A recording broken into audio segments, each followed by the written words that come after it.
Assalamualaikum warahmatullahi wabarakatuh. Bertemu lagi dengan saya Rofi Fasolinanda di channel Baitul Ahad dengan hashtag Ngobrol Juga Ibadah. Nah, pada kesempatan kali ini insya Allah saya akan menghadirkan satu doa di mana rutinitas channel Baitul Ahad nanti akan fokus untuk membahas doa-doa yang ada di dalam ayat Al-Quran, di dalam hadis, di riwayat-riwayat para sahabat dan ulama yang mudah-mudahan menjadi referensi untuk kita berdoa, mendekatkan diri kepada Allah, taqarrub ilallah. Nah, tapi sebelum itu saya mempunyai video perkembangan COVID-19 tanggal 2 Mei ini ya. Mari kita lihat dulu. Nah, di situ ada yang sudah positif terkena itu 10.118. Dimana kalau sudah dinyatakan positif oleh pihak berwenang berarti ini sudah dilakukan tes ya. Kemudian sembuhnya itu adalah 1.522. Kemudian yang meninggal, korban meninggalnya itu adalah 792. Wow. Oke, saudara-saudara kita yang terkena COVID-19 dan meninggal dunia, mari kita doakan Allahumma ighfir lahum warhamhum wa'afihim wa'fu anhum. Untuk yang sudah sembuh, alhamdulillah mereka sudah bisa melewati cobaan itu. Kemudian untuk yang sedang terkena positif, mudah-mudahan Allah segera menghilangkan penyakitnya. Nah, untuk kita-kita sahabat Baitul Ahad yang alhamdulillah tidak dicoba sama Allah, mari kita banyak-banyaklah berdoa. Tapi jangan terlalu banyak mengkonsumsi berita-berita yang negatif ya, karena nanti itu akan mempengaruhi psikologis, mempengaruhi sosial di lingkungan kita. Kita cobalah untuk melihat berita-berita yang positif tentang COVID-19 ini. Karena kan saya melihat di YouTube itu perkembangannya ada yang malah menyebutkan ini sudah konspirasi, ini konspirasi ekonomi, konspirasi negara-negara, ini ada kepentingan ini, kepentingan itu. Semuanya sangat memilukan. Kita sebagai umat muslim banyak-banyak sajalah berdoa dan banyak-banyak berikhtiar, yaitu dengan cara penanggulangan yang sudah diberikan oleh ahli, yaitu diam di rumah, stay at home. Nah, salah satunya adalah channel Baitul Ahad ini, stay at home-nya itu bisa memproduksi doa-doa ini untuk disebarkan kepada sahabat Baitul Ahad. Oke, pada kesempatan kali ini kita akan membahas satu doa, di mana doa ini adalah doa yang sudah masyhur. Pertama ada di dalam surat Al-Baqarah ayat 201. Bunyinya adalah Rabbana atina fid dunya hasanah wa fil akhirati hasanah wa qina adzabannar. Begitu. Kalau di dalam hadisnya itu ada di dalam hadis kitab Riyadhus Shalihin karangan Imam An-Nawawi. Di situ dijelaskan, ada hadis ketiga ya di halaman 555, an Anasin radhiyallahu anhu qala kana aktsarud du'ai Nabi sallallahu alaihi wasallam Allahumma atina fid dunya hasanah wa fil akhirati hasanah wa qina adzabannar. Muttafaqun alaih nih hadisnya. Doanya kalau di dalam ayat Al-Qur'an wa minhum may yaqulu rabbana atina fid dunya hasanah wa fil akhirati hasanah wa qina adzabannar. Sedangkan di dalam hadis muttafaqun alaih berarti diriwayatkan oleh Bukhari dan Muslim, itu Allahumma atina fid dunya hasanah wa fil akhirati hasanah.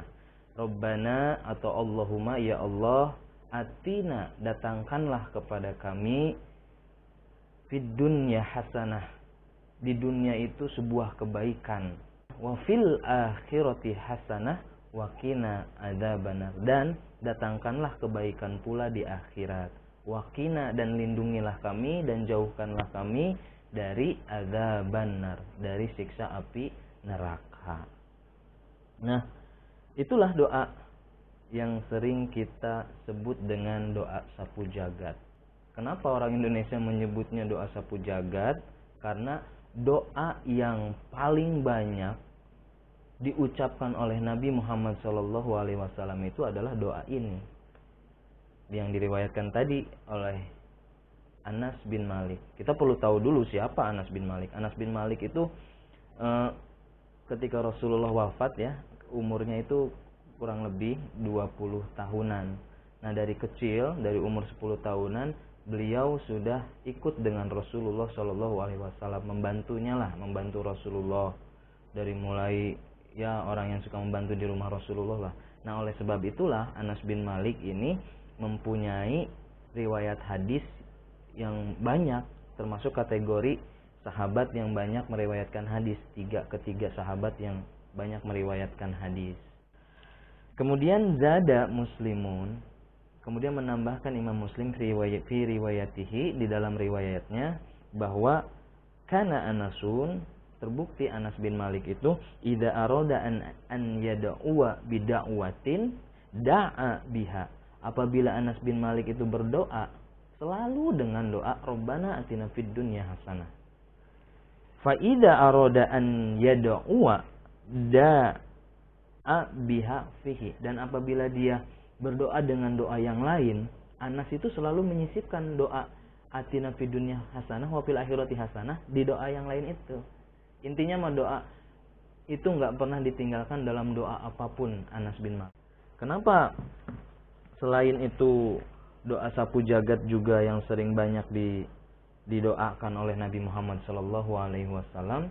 Karena lihat saja secara namanya doa sapu jagat. Kalau istilahnya ini sapu kecil, ini jagat lebih besar daripada ini. Kalau ini doa, ini keinginannya.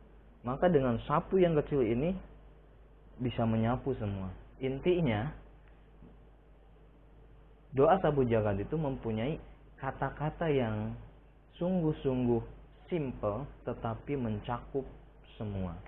Nah, itulah kehebatan yang ada di dalam doa Rabbana atina fid dunya hasanah wa fil akhirati hasanah wa qina adzabannar. Kemudian secara asbabun nuzulnya ya, secara asbabun nuzulnya doa Rabbana atina fid dunya hasanah itu yang ada di dalam surat Al-Baqarah ayat 201 itu nyambung sama ayat 200-nya. Sama ayat 202-nya. Di mana sebagian riwayat menurut Ibnu Katsir bahwa kaum kabilah Arab yang tawaf pada saat itu berdoa di pinggir Ka'bahnya itu meminta hujan yang banyak sehingga bisa menyuburkan tanamannya. Pokoknya sesuatu yang bisa membuat baik duniawi mereka. Maka turunlah ayat ini. Jadi ditegur bukan dunianya aja, tetapi harus sama akhiratnya juga diminta gitu. Maka turunlah doa ini. Makanya Rasulullah selalu berdoa dengan doa ini. Rabbana, wahai Tuhan kami, atina fid dunya hasanah. Datangkanlah kebaikan di dunia. Nah, menurut tafsir Jalalain, hasanah di sini adalah kebaikan. Di mana kebaikan di sini adalah nikmat. Kemudian wafil akhirati hasanah, dan di akhiratnya itu mendapatkan kebaikan juga. Nah, tafsir Jalalain menyatakan al jannah, yaitu surga. Nah, wakina adzabannar, yang dimana dilindungi juga daripada siksa api neraka. Maksudnya tidak pernah disentuh oleh api neraka. Ada pendapat yang bisa menguatkan kita ketika kita berdoa.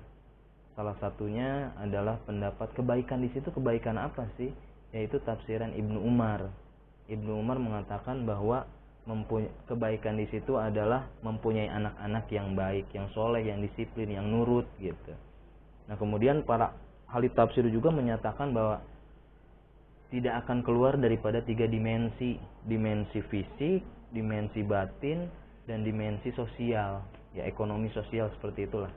Itu yang disebut dengan kebaikan. Kemudian Al-Alusi, ahli bahasa dan ahli tafsir, menyatakan kebaikan di sini adalah, kebaikan yang di dunia adalah segala hal yang mencakup apa saja yang diimpikan atau diidamkan oleh setiap orang. Seperti imro'atun solih, wa'afiyatun, kesehatan, wa'afkafafun, kesederhanaan, ilmun, orang berpengetahuan. Ibadatun bisa beribadah, malun mempunyai harta, kemudian auladun, anak-anak banyak keturunan. Kemudian anak-anaknya itu sanaul khalqi, akhlaknya baik. Kemudian wasuhbatu sholihin, bisa bersahabat dengan orang-orang soleh. Nah, itu adalah kebaikan yang terkandung, kebaikan di dunia yang terkandung di dalam doa sapu jagat itu. Kemudian yang di akhiratnya itu adalah bisa kita masuk ke surganya Allah, diizinkan oleh Allah untuk menikmati surganya Allah. Dan yang paling tentu nikmat di surga yang paling besar itu adalah wajhullah, bisa melihat wajahnya Allah secara langsung. Nah, mudah-mudahan kita kebagian gitu. Kemudian waqina adzabannar, dan kita terlindungi dari adzabannar, siksa api neraka. Dimana siksa api neraka kan nggak mungkin lah orang yang sudah diizinkan oleh kebaikan oleh Allah kemudian disentuhkan kepada api neraka. Nah, itulah beberapa hal-hal yang bisa menguatkan kenapa kita harus berdoa dengan doa sapu jagat. Nah, doa sapu jagat ini berasal dari ayat Al-Quran, berasal dari hadis Rasulullah SAW. Kita menyelami lebih dalam lagi doa Rabbana atina fid dunya hasanah ini. Ya Allah, berikanlah aku kebaikan di dunia, apapun itu, dan kebaikan di akhirat. Nah, itu bersinergi tuh antara kebaikan di dunianya dan di akhiratnya.